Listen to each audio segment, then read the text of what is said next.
Hello வணக்கம். நான் இன்றைக்கு உங்களுக்கு என்ன செய்து காட்ட போகிறேன்னா ஒரு ஃப்ரூட் சலட். அதனால் நான் இந்த பழங்களை எல்லாம் வெட்டி எடுக்க போகிறேன். இப்போ முதல் பப்பாசி பழத்தை நான் வெட்டி எடுக்க போகிறேன். வெட்டி எடுத்து இப்போ நான் இந்த மாதுளம்பழத்தையும் வெட்டி எடுக்க போகிறேன். இப்போ பாருங்கள், இந்த மாதுளம்பழத்தை உடைச்சி வச்சிருக்கிறேன். இதையெல்லாம் நான் தெரிஞ்செடுக்க போகிறேன். அதே போல் இந்த கிரேப்ஸையும் கழுவி வச்சிருக்கிறேன். இதையும் பிச்செடுக்க போகிறேன். இப்போ பாருங்கள், கிவியையும் சீவி வச்சிருக்கிறேன். வாழைப்பழம் கடைசியாக தான் நான் போட பாருங்கள். நான் பிலாப்பழம் நேற்று வேண்டினா இதில் அரைவாசை நான் எடுத்து வச்சிருக்கிறேன். இப்போ பார்த்தீங்கன்னா நான் இந்த பப்பாசி பழத்தை க்ளீன் பண்ணி எடுக்க போகிறேன். எடுத்துட்டு சின்ன சின்ன துண்டாக வெட்டி எடுக்க போகிறேன்.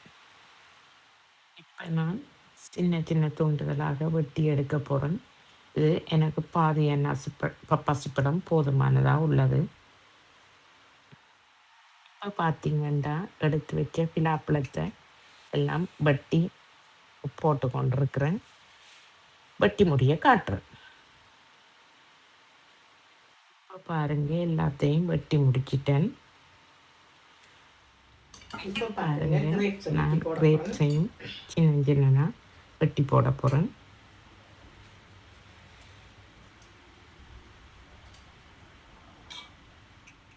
எல்லாத்தையும் வெட்டி முடிச்சிட்டேன். இப்போ பாருங்க, கிவி பழத்தை வெட்டி போட போகிறேன்.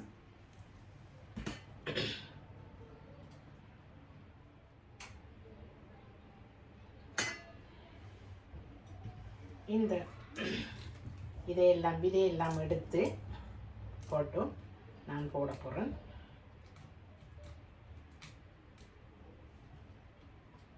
பாருங்க, இப்படி எல்லாத்தையும் எடுத்துட்டு பாருங்க, நான் உதுத்தி எடுத்துட்டேன். இதை அப்படியே போட போகிறேன். இந்த பாருங்க, மாம்பழம் வெட்டி வச்சிருக்கிறேன். இப்போ இந்த மாம்பழ துண்டையும் வெட்டி போட போகிறேன். நான்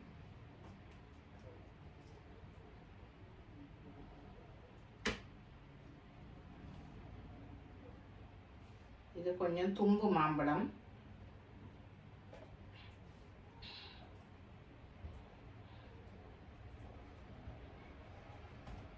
எல்லாத்தையும் வெட்டி இந்த பாருங்க, பேரிச்சம்பழமும் 2-3 வெட்டி போட போகிறேன்.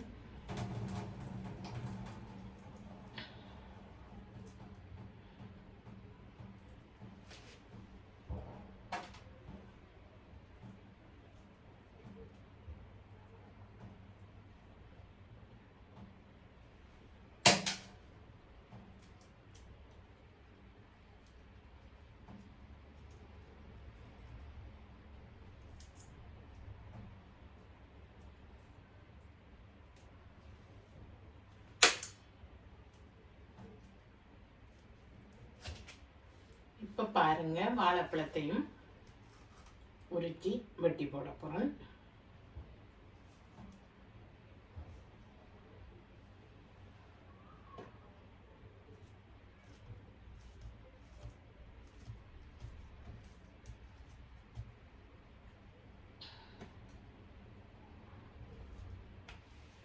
எனக்கு வாழைப்பழம் கூட தேவையில்லை, எனக்கு விருப்பம் இல்லை. அதனால் நான் குறைஞ்ச அளவு போட்டிருக்கேன். நீங்கள் ஒன்று போட்டு செய்யலாம். இது ஒரு கொஞ்சம் பழங்கள் தான் வெட்டி எடுத்திருக்கிறேன்.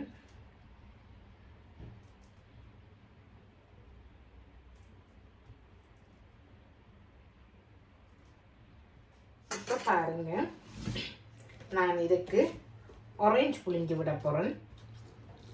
ஆரஞ்சு இல்லாதாக்கள் தேசி புளியும் கொஞ்சம் விட்டு எடுக்கலாம். இது என்னத்துக்குன்னா இந்த பழங்கள் கறக்காமல் இருக்கிறதுக்காக.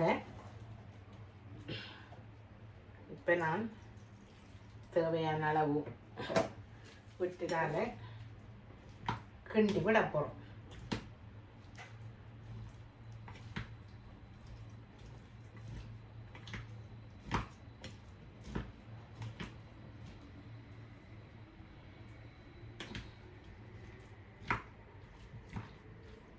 இதுக்குள்ள ஒரு கருவாத்துண்டும் போட போகிறேன்.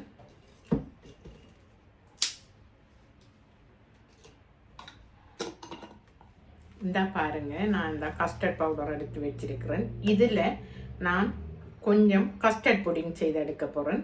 நான் இப்போ கொஞ்சம் கஸ்டர்ட் ஃப்ரூட் சலட் மாதிரி தான் செய்து எடுக்க போகிறேன். இதை இப்போ பாருங்கள், நான் இதால் 2 ஸ்பூன் கஸ்டர்ட் பவுடர் எடுக்க போகிறேன்.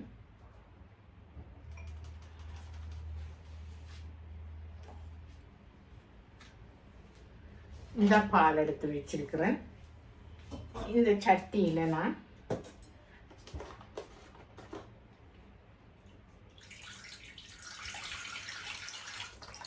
முக்கால் கப் பால் ஊற்றி எடுக்க போகிறேன். சீனி இந்த ஸ்பூனால் 1 ஸ்பூன் போடும். இந்த பாருங்க, நான் அடுப்பில் சட்டி வச்சிருக்கிறேன். கொதிக்கப்போ பாருங்க, இந்த மிச்ச பாலுக்குள்ளே இதை ஊற்றி கிண்டி எடுக்க போகிறேன்.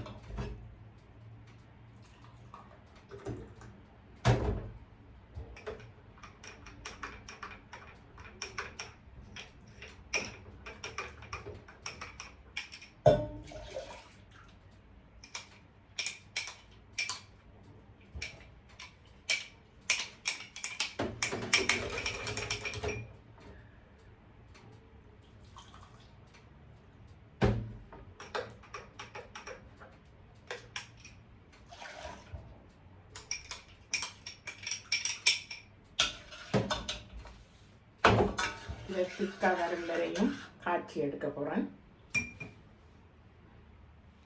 இப்போ பாருங்கள், நான் இந்த புடிங்க இறக்கி எடுத்துட்டேன். இதை கிண்டி கொஞ்சம் ஆற விட போகிறேன். ஏனெண்டா கடைசியாக ஃப்ரூட் சலட்டுக்குள்ளே ஊற்றி எடுக்கிறதுக்காக நல்லா ஆற வேணும்.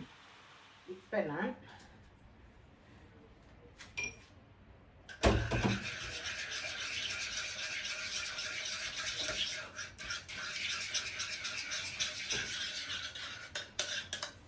இந்த கஸ்டர்ட் க்ரீமை ஊற்றி எடுக்க போகிறேன். விரும்பினா நீங்கள் ஐஸ்கிரீமும் இதுக்குள்ளே போட்டு எடுக்கலாம், அல்லது கொஞ்சம் சீனியை பாகா காய்ச்சிட்டும் விருப்பம் இல்லாதாக்கள் ஊற்றி சாப்பிடலாம், அல்லது டின் மில்க் கொஞ்சம் விட்டு சாப்பிடலாம். நான் இது கஸ்டர்ட் க்ரீமிலே செய்து எடுக்க போகிறேன்.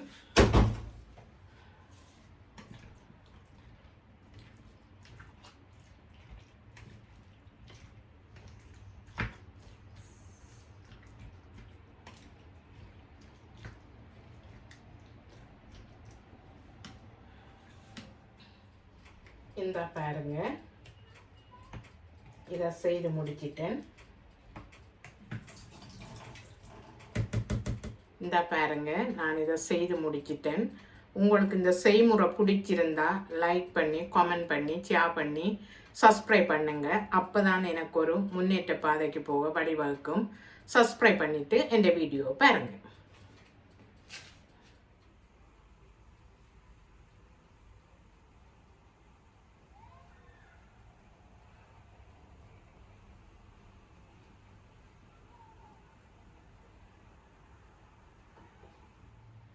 இப்போ நான் செய்து எடுத்த ஃப்ரூட் சலட்டை இதில் கொஞ்சமாக இந்த கப்புகளுக்குள்ளே ஊற்றி எடுத்து வச்சிருக்கிறேன்.